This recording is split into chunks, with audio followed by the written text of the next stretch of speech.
Selanjutnya adalah langkah melepaskan komponen engine. Yang pertama, keluarkan oli dari dalam engine, kemudian mengeluarkan air pendingin, melepas engine electrical wiring, melepas selang pipa, melepaskan saringan bahan bakar, dan melepaskan karburator.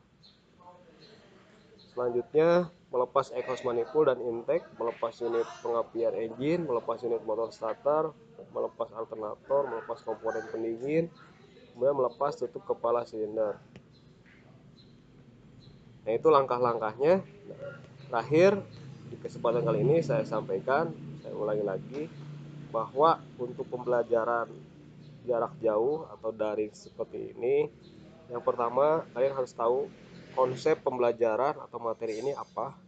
Jadi saya sampaikan tadi bahwa kalian cukup hanya sampai memahami atau mengetahui atau memahami overhaul engine tersebut, mulai dari komponennya, prosedur pemeriksaannya, sampai kalian harus bisa memahami bagaimana mendiagnosis atau mendiagnosa kerusakan tersebut. Kemudian kalian mengetahui dasar-dasar overhaul, ini berkaitan dengan alat yang digunakan, keselamatan kerja, kemudian prosedurnya, itu seperti itu.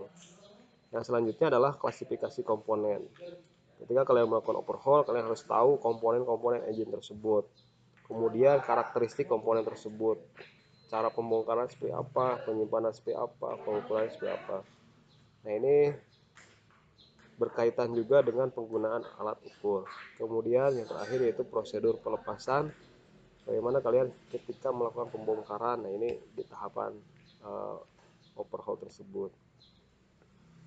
Nah, untuk pertemuan kesempatan kali ini saya hanya menyampaikan prolog seperti itu. Intinya kalian harus tetap memiliki motivasi yang tinggi untuk tetap belajar, kita efektifkan waktu.